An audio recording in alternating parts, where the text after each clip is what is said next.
Okay, so today we're going to discuss about subtracting integers. So there are 4 cases when we are subtracting integers. So what is the first case? The first case is when you subtract both positive numbers, positive minus positive. And then second case, if you subtract negative and then positive.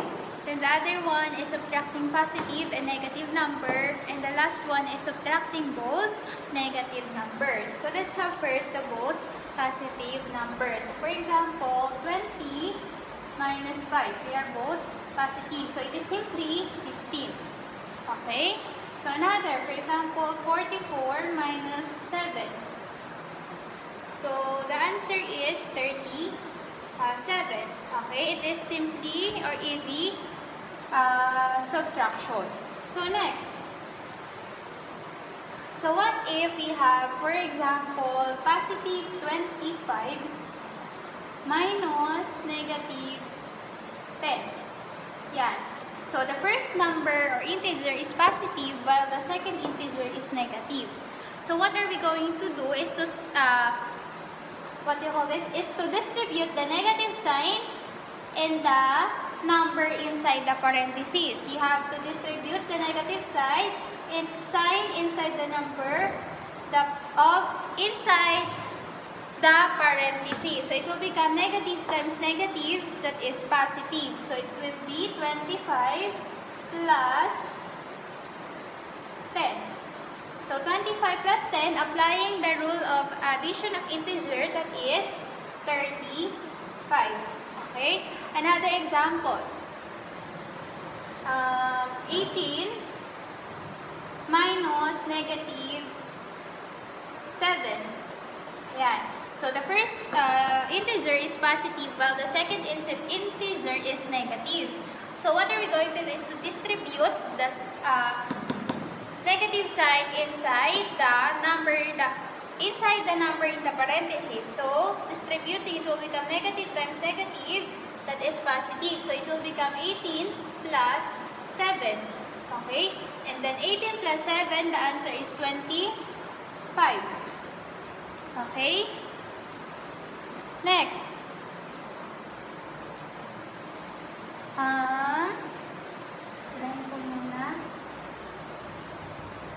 So we have negative, positive.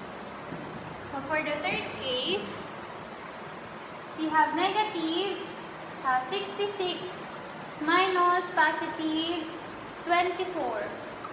Ayan, positive yan ha.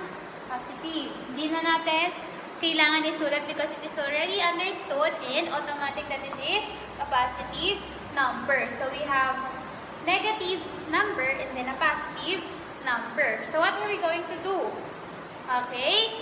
So we have imaginary positive sign doon, di ba? So all we have to do is to pagpalitin yung dalawang sign. Ito pong minus sign and then the positive sign inside. Pagpapalitin po natin silang dalawa. If we are going to do that, it will become negative 66 plus negative 24. Okay?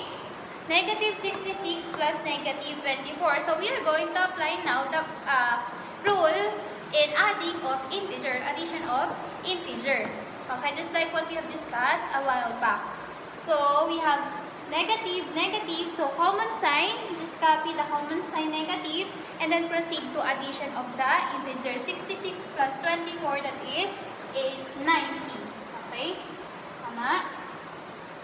The correct answer is negative 90. So another example, we have negative 73 minus positive 52. Yan. So we always remember that we had imaginary positive sign there. So we are going to, what do you call this? Pagpalitin ulit yung negative sign and the positive sign. Ito po. So we have, it will become negative 73 plus negative 52. So because this is the rule when it comes to subtraction of integers. So we have to follow it. So applying now the rules of of addition of integers, copying the common sign which is negative, so proceed to addition of the integers. 73 plus 52. So that is 125. So the correct answer is negative 125. Okay? Next. The fourth one. The fourth case. So the fourth case is when you have a negative number, for example, negative 100 minus another negative number which is 50. Okay? Negative number and then a negative number also. So what are we going to do? Just like what we did a while back, we have to distribute the negative sign inside the parentheses. So it will become negative times negative, positive, so 100 plus 50. Okay? So now we are going to apply the rule of addition, which is addition of negative number and the positive number. So what are we going to do is to copy the sign of the larger number, which is 100. So what is the sign of 100? That is negative. So the sign of your answer must also be negative. So now, since they have different signs, one is negative, the other one is positive, you have to subtract because that is the rule that we have to follow in addition of integers. Okay?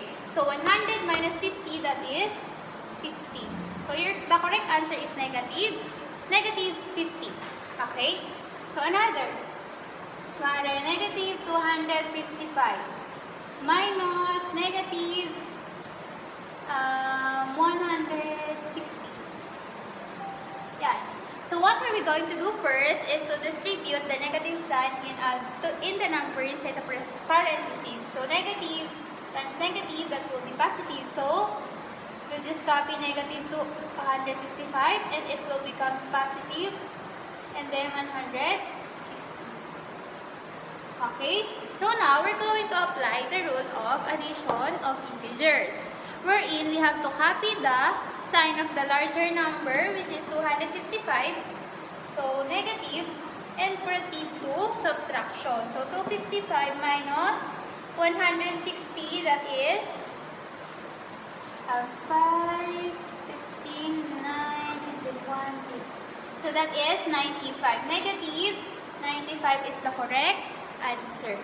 Okay?